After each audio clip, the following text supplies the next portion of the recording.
All right, cool. So we have 30 minutes, right? Yes. Okay. Yeah, so welcome to my talk. My name is Nader Davitt. This is going to be a talk about full stack cloud development using kind of your existing skill set. The stuff that I'm going to be going over is mainly focused for front end developers. I'm a React and React native developer by trade. But this talk is called Transforming GraphQL, and it's called you know, it's given that name because we're basically using a library called the GraphQL Transform library. But essentially, what we're going to be going over is kind of how to use GraphQL directives to build out full stack applications using both front end. Uh, I would say mainly using front end technologies, but building out front end and back end infrastructure.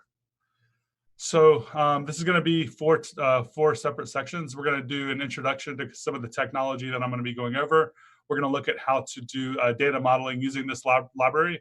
We're going to look at how to rapidly prototype an API, and then we're going to look at some examples that I have that are out in the wild and something that I'm kind of currently working on. Yeah, so my name is Nader Davitt. I'm a software engineer. I've been a developer for about 10 years now. I've written a couple of books. I've done a lot of open source, and right now I'm a developer advocate working at Amazon Web Services on the mobile team. The current book that I'm working on is Full Stack Serverless, and if you're interested in some of the stuff I'm talking about, if you want to get into kind of cloud consulting, this book is something you might want to check out. It's already available for purchase from O'Reilly. So the team I work on at AWS, I'm a front-end developer. When you think of AWS, you typically think of back-end development or servers or infrastructure. But our entire team is made up of mainly front-end developers because we're building tooling and we're building stuff that is focused to help front-end developers kind of get their foot in the door into cloud computing. So a lot of the goals that we have are around a couple of things. The first is developer velocity, but the other is breaking down the barriers into what was typically kind of like a solid thing. All of this really scalable infrastructure has a big learning curve. And everything that we're doing is trying to kind of open the door to allow front-end developers or people new to the cloud to be able to start using the same backend infrastructure that Netflix, Airbnb, Amazon, all these big companies are using. So if we can bring the scalability of all this stuff and improve the DX on the front end, it allows people like me who have never written any cloud or any backend code really at all up until a few years ago to as a single developer, build something that if it takes off, it becomes successful. And we want to make it to where you can do so with the least amount of people. So maybe you alone can kind of build out that next big app, or maybe a small team can kind of do what would have taken a few dozen people or even a few hundred people in the past to do. So that's kind of our focus. So the things that we kind of work on our team are full stack cloud tooling and SDKs. So kind of what does that mean? Well, the main thing that I'm working on, and we have a few things that our team works on, but the main thing I'm focused on is Amplify. It's broken up into three main parts. It's a command line interface for creating cloud services and updating them. There's a client suite of SDKs that work across React Native, React, any web technologies, native iOS and native Android. So you create the service with the CLI, you interact with it with the client, and then you can host web apps using our hosting service. The CLI works something like this. You use it to create and update your project. And then once you are ready to deploy, you run Amplify push, and you get a couple of things that are created for you. The first is something called a CloudFormation stack. And what this essentially is just kind of a base set of infrastructure that will allow you to add additional infrastructure. We then create the services that you would like. So you could say, I want a GraphQL API, I want image storage, I want a DynamoDB table. And we kind of create that for you via the CLI. So when I say full stack tooling, we're talking about that's the back end part, but we also create front end stuff. So we create a couple of things. We have the Amplify folder, which is a representation of your infrastructure locally that you don't really ever have to kind of touch as far as the infrastructure as code part. The Amplify folder is going to be containing that infrastructure as code stuff, but also, let's say you have a GraphQL schema, you can kind of update that locally and then deploy that. We also create a client configuration that is essentially a key value pairing of all of the features that you've created. And that way you can interact with them using that local reference. And we keep that up to date as you create stuff via the CLI. So the API on the client looks something like this. You would just import whatever API you're looking to work with. So for in this example, you'd import API, and you'd be able to call API gateway or even a GraphQL API by calling API.get, API.GraphQL, passing in a couple of arguments. Working with storage, very similar. You import storage, and then you're kind of working with an asynchronous request. And again, when you're kind of doing this, you end up with these two resources that you're working with. You have that cloud infrastructure and you have your client-side code. So you, as a single front-end developer or a single developer, are able to kind of build both, your front-end and your back-end, using just, I would say, a much smaller effort than maybe you would have if you were kind of writing all of this stuff from scratch. So some of the categories that we cover are authentication, API, predictions, which is like machine learning, a bunch of stuff. But really, this isn't our focus. Kind of really what we're going to be going over mainly is the GraphQL transform library. But under the hood, we use a bunch of different AWS services, but we try to kind of abstract all of these away by mainly focusing on using like category names. So instead of saying AppSync, we say GraphQL.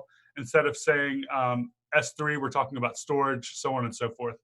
And then we also support a bunch of machine learning services that allow you to do stuff like image recognition and stuff like that. But the thing that we're focusing on today mainly is this GraphQL transform library. And when you think about building a GraphQL API, and for me as a front-end developer, I just like to work with APIs and get data and send data and kind of have all of this stuff taken care of. But if you wanted to build a GraphQL API from scratch, there's trade-offs because you have full control over it, so that's a good thing.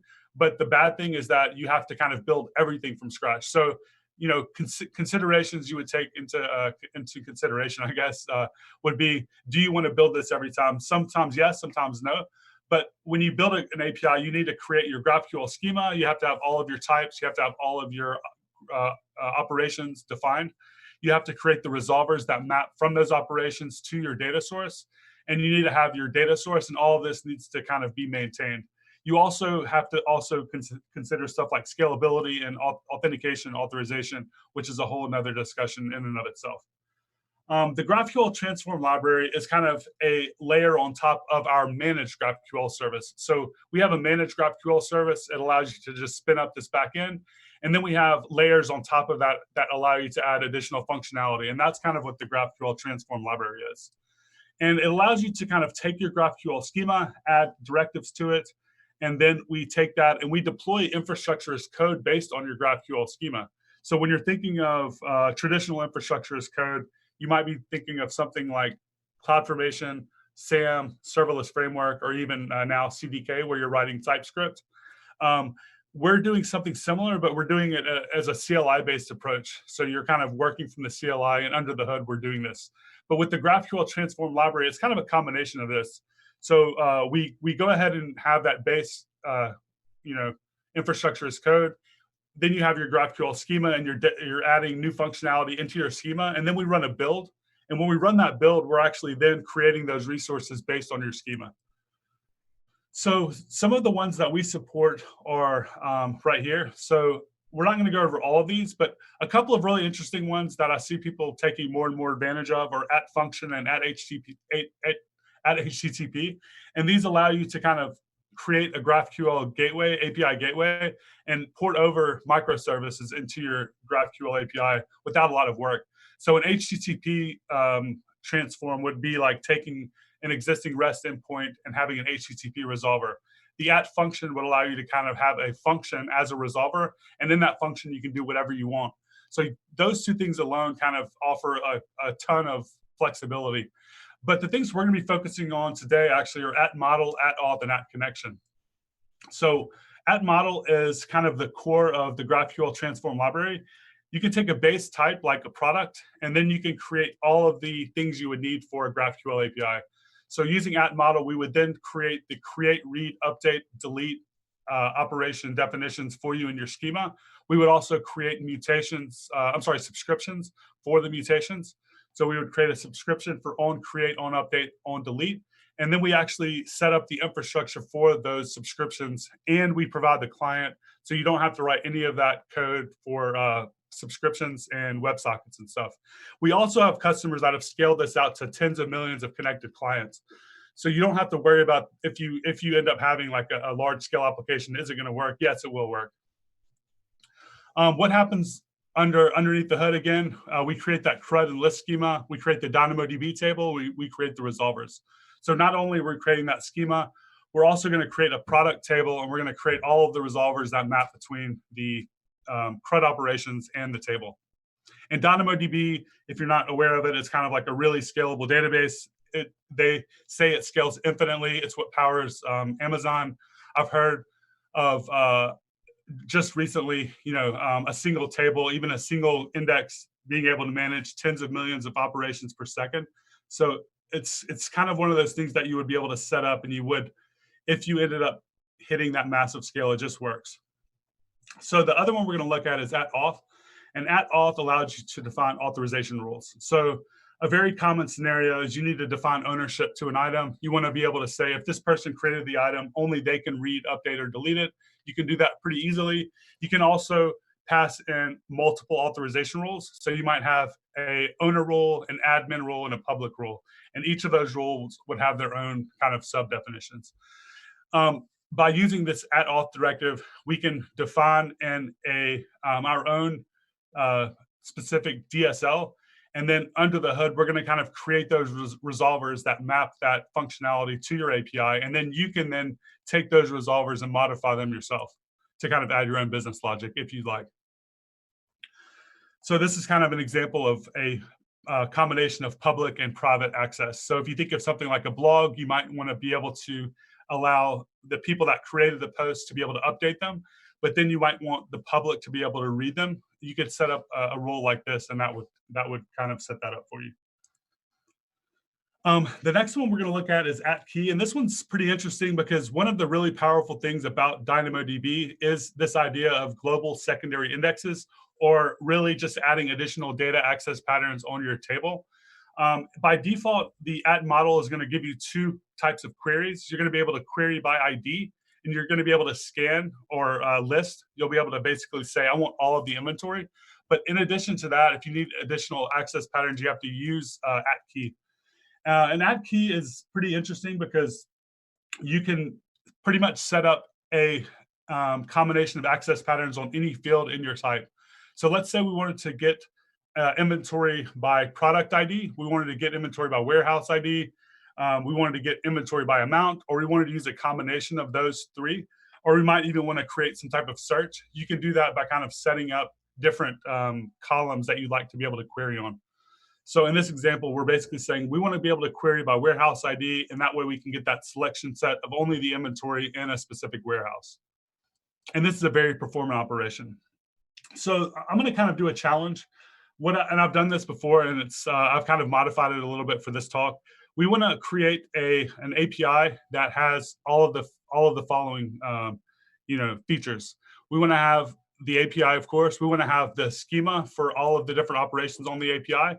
We want to have the resolvers. We want to have the actual database. We want to define relationships between the types, and we also want to add real authorization rules that are, something that we can deploy and actually, be production ready. And we want to do this all in like 5 minutes. So let's kind of go ahead and give that a shot. So what I'm going to do is I'm here in a basic Amplify project, and I'm going to go ahead and increase my screen size a little bit.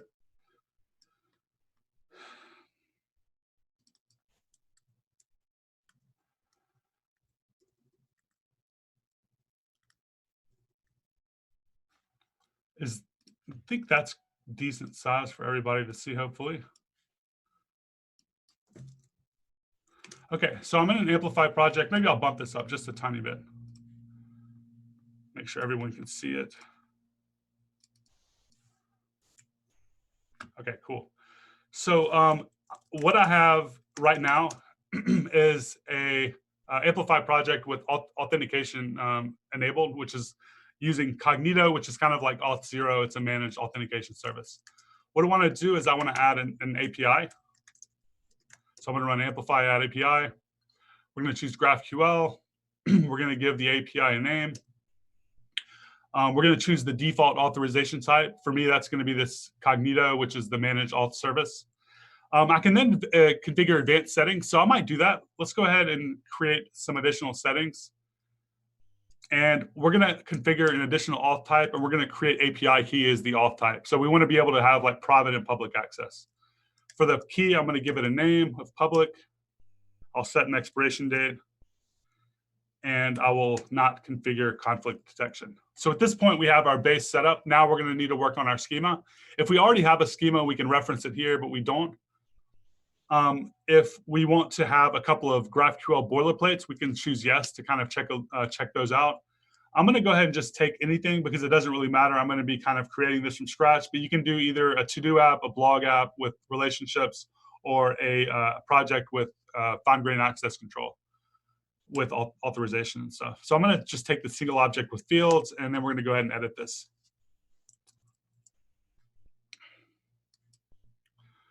All right, so we have this to-do type, and we're just going to delete that. What we want to do is we're going to build this conference API, and we're going to have a couple of different authorization types on it. So let's see here. What we're going to do is we're going to have a type of talk, and the talk is going to have an ID. It's going to have a name, and it's going to have a description.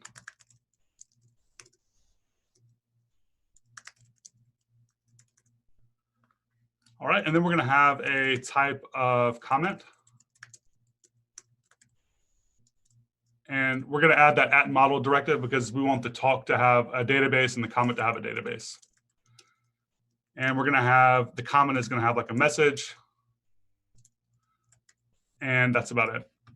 What we want to do now, though, we might want to add a connection between the talk and the comment. So when someone creates a comment, we're able to kind of know which talk they're talking about. So we can add a comments array here. We can just say comment. And then if we want to create the relationship, all we need to do is add connection here. And then we're kind of ready to roll at that point. The next thing we might want to do is model some authorization rules. So for type talk, we might want to have a couple of rules here. And the rules that we're going to have are going to be this. We're going to have, the first rule is going to say we're going to allow groups.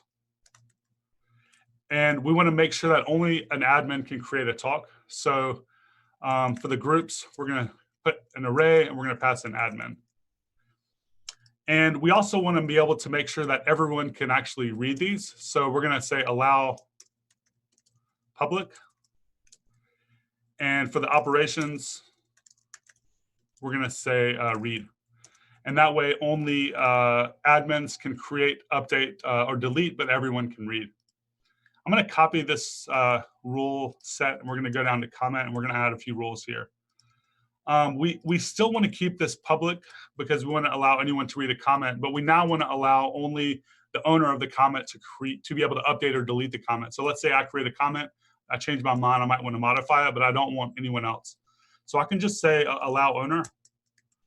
And this will automatically assign ownership to every comment based on the caller using the JWT.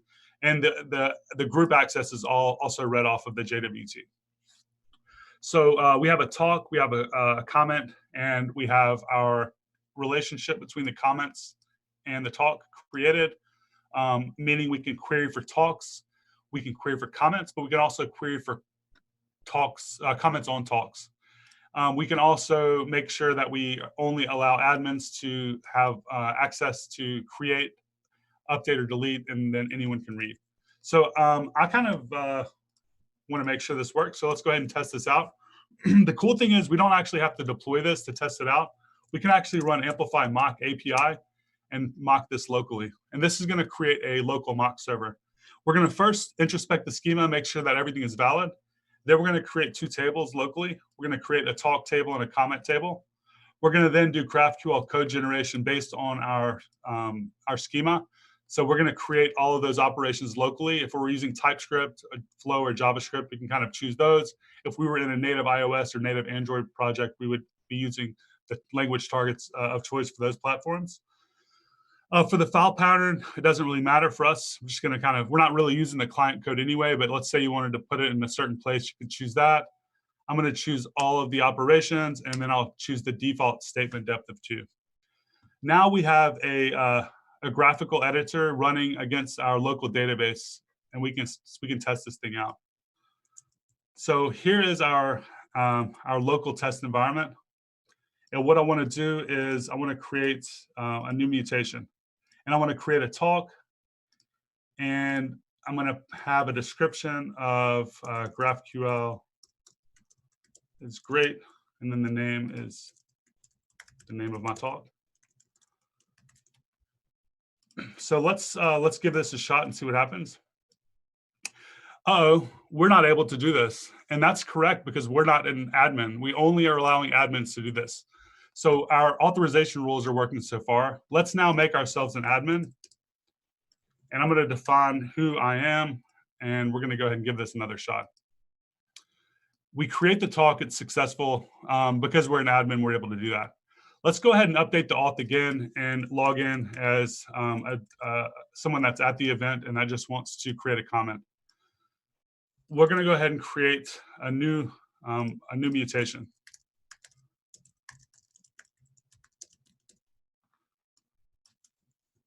And we're going to take this talk ID here. We're going to copy the ID, and we're going to create a comment. And the input is going to take in, I believe, the talk comments ID or something like that. And we're going to have a message that's like, great talk. And then we're going to return the ID, the message, and the owner. Now, the owner isn't being passed in. The owner is being read off of the JWT that we kind of created right here when we created the token. But we're going to automatically know who created this. See, we see Jennifer created this, but we didn't actually have to pass that in because we're able to securely read that off of the JWT. The last thing we want to do is we want to query for all of the talks. So I'm going to get the ID, the name, and the comment. I'm sorry, the ID, the name, and the description. Oops, I need to change my auth type to API key since this is a public read. So now we're querying all of the talks, but we also can actually now have that relationship. So we can also read the comments if we'd like. So I can also drill down and I can say, let me get all of the comments for this talk. So we have maybe 2 views in our app. We have the main view where we have all of the talks, and then you drill down into the detail view, and then that detail view might be where you create or you list these comments. Now we're able to drill down and get both the talk information as well as all of the comments for this talk. And we built all of this in just a few minutes. And again, this infrastructure is some of the most scalable stuff that you can build. So this is the type of thing you could deploy, and you could run this and be in production and be ready to roll. Now we can deploy this by running Amplify push. Just say yes, this is going to kind of deploy everything, and now we're kind of ready to go. That's it for the demo. Let's go back to my slides, and I want to show you a couple of apps that I've built. Oops, looks like I'm kind of behind there. Let's see here. Okay, yeah. So now we're going to go to the next step of some examples. The first example we're going to look at is something that I've been working on lately. I'm really interested in pushing things to the limit and kind of trying to break things. So I created a voting app, and I first started off with this voting app because we had a couple of customers that were kind of building something similar. And when I say something similar, the really core piece of this voting app is atomic incremental counters or atomic decremental counters, meaning that we want to have a database where we can throw a shitload of operations against it and make sure that the incremental or decremental counters are not being thrown off by other operations. We want to have an atomic update that says, regardless of anything else happening, we want to make sure that this operation goes through successfully and only upvotes or downvotes or increments or decrements something. So I started playing around with this. I got it, to a point where I thought it was pretty interesting. And I've been digging into some stuff around it that I'll talk about. But to create this app, it was actually pretty simple. Um, I ended up thinking about how would you have a dynamic voting app. Well, I thought we would have a poll type, so someone could create a new poll, and then we can create candidates within that poll. So the poll has an ID, a name, a type. It has an array of candidates, and it has a created at, which is kind of a way we can timestamp stuff. And then we also have this item type. And the item type is something that something that I've been adding to all of my GraphQL types using Dynamo, because when you're using DynamoDB, it's really powerful to have a consistent field that you can query on as the partition key. That's kind of getting into more DynamoDB stuff, but using this approach by having a consistent item type across all of your types, you can add pretty much any access pattern against this as you can, as long as you start off by having this item type available, or you have it available on all of the types or all of the items in your database. Anyway, so that's kind of getting off on a tangent. So this voting app has a few different authorization rules, but let's go ahead and test this out. I'm going to be open sourcing this in a couple of days, actually. It actually is already ready to go, but really what I wanted to do is I wanted to have a way for people to create not just polls where we have text that we can use, but to create polls where people can create images polls. So I can like have two images and let people vote on it. So that's kind of where I'm at. I still have to finish this image functionality, but the text functionality works. So what I want to do is I want to create a new poll, and I'm going to say who had the better talk and at React Europe. And one of them answers is going to be Evan Bacon, and the other is going to be me. So we'll go ahead and create this poll. Under the hood, what we're doing is we're creating those two operations. We're having the create poll operation and the create candidate operation, and then we kind of are given a URL. And then when this app loads, we read the ID off of the URL and we fetch that talk information. So I started off by playing around with this, and I was like, okay, let's put 10,000 votes in this thing in a few seconds and see if it scales. It worked. Then I tried 1 million over the course of about 2 minutes, and it worked. But not only did it work, but it was really interesting to see that it actually stayed consistent across clients. So let's go ahead and open up a few more clients and try to see how that would look if we have a bunch of different connected clients. We want to make this thing, we want to push this thing kind of to the limit to an extent. And we want to see if it stays consistent across all of these different clients. So I'm going to go ahead and open up a third window and put it here. All right, so people are going to start voting and stuff, okay? And we start seeing that, some people like Evan, but as we vote, it's staying consistent. That's cool. But this isn't that interesting because we're only doing a few items at a time. I created a cheat button where we're able to pump 10,000 upvotes in just maybe less than 60 seconds. So I think that Evan really had the better talk, but for me, I want to go ahead and like give myself a little boost. So I've created like this incremental counter that's going to put about 400 upvotes per second into mine. And ideally, what we'd like to see is after these 10,000 votes go through, we want to see that this is consistent across all of these clients. So what's actually happening under the hood here is that we have a WebSocket connection open using a GraphQL subscription that is taken care of by the GraphQL client on the front end. So we're using React on the front end, and we're using the Amplify API category, which has that GraphQL client. Now, every time a new upvote comes in, a new item is actually being sent through that subscription. So each of these clients is getting in a single operation for every increment that you see happening here. So every time an upvote goes up, that means a new operation is being sent. So for us to have 10,000 of these happen at the same time and them stay consistent, to me, that was pretty impressive. And I don't know how consistent it's going to be across 4 clients. I actually haven't tested this out. But I mean, my assumption is that it should work. Yes, it did work. So now we have 10,000 upvotes. And we see that no matter how many connected clients we have, we see some pretty good consistency. And to make sure that this works on our backend, we can actually go and open the Amplify console and then look at our database. So I'm going to go to the database for this API, and we're going to open up AppSync go to our data sources, and we're going to look at the candidate table. And the candidate table is going to have all these items. And what we want to see is that I have 10,000 upvotes and Evan only has 27. He needs to up his game a little bit. So I do have 10,006 upvotes. So that's correct. So if we refresh, we should see that stays consistent. So that's pretty cool. And I think that once I release this, it'll be cool to kind of send a live link out to this and events like this and let other people create polls and other people for us to be able to watch the votes come in real time. So that's going to be fun. So I think I'm a little bit over on time. So I have a couple of other demos, but I'm not going to go over those.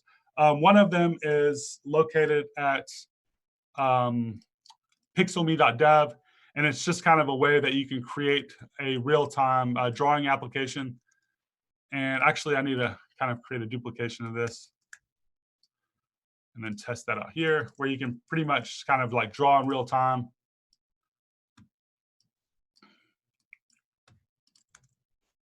I'm not sure if I have the right one in there. Okay, let's see if this works now. Yeah, there we go. Anyway, so that's kind of one of the apps that I built using the same stack. And then there's writewithme.dev. And there it's pretty much just a way to kind of create Markdown and be able to kind of collaborate on Markdown documents. And you can do stuff like use code and then see that come through in real time. So all this stuff was kind of built with the same stack. I'm not going to go over those demos because I'm already kind of over on time. Anyway, so that's it. Thank you for coming to my talk. If you're interested in learning more about this stuff, follow me on Twitter. I'm Dabbit3. Also, maybe check out the Full Stack Serverless book and ask me any questions that you like. Thank you. I just wanted to say, and I already told you this the other day, but I've been wanting to learn AWS and Amplify for a while. And I was really impressed with your workshop and how easy it was to get up and running with the CLI and generating code and having it, kind of handle all that stuff from build to deploy by itself. It's just really cool. And that kind of leads me into one of my first questions over here from the Discord server, which is, what are the plans for AWS Amplify to support aggregation queries? So we have a completely open RFC that's process that's kind of open source in our GitHub. So there's a few different parts of Amplify, like I mentioned. So depending on where that lies, that's probably a CLI thing, because the CLI will be creating this resolvers and stuff for that. If we don't already have that in our roadmap, I would open an RFC and not only ask the question, but also give a little bit of the use case behind it and let other people see that. Because if you create that and other people are interested in that, then other people can say, yeah, we should get that. But I would say anything that is supported by DynamoDB right now is supported by Amplify, actually. So it might already be supported. The only thing that might be different is that, like I mentioned, we only create resolvers for those all those directives I showed you and a few other things. But you can actually write your own custom resolver for anything that DynamoDB already supports. Now, there's certain things that NoSQL database like DynamoDB are really good at, and there's certain things that they're not good at. I don't know enough about aggregation queries. I'm guessing that's more of like a GraphQL thing to kind of know how we might map that into our existing infrastructure. But it might already be doable. So if you can kind of go in there and give us an example of what that would look like to you, I can tell you kind of whether or not we already support it. Cool. And it kind of leads into the next question. That same question, this next one is from the same person. Is it possible to use AWS Amplify with other types of databases? And I want to tag my question on as well. Does GraphQL Transform work or have any plans to support other DBs other than Dynamo? And I'm not just saying that because I work for another database company.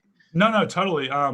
So the cool thing about not just AppSync, but any GraphQL API is that you are not limited to your data source. And I think that's one of the reasons that we're getting a lot of people that are using AppSync, is because they can spin up this backend, managed backend, and they can throw any data source that they want at it. So there's kind of two answers to your question. First of all, are we going to support other databases with these transformers? We're only going to support two.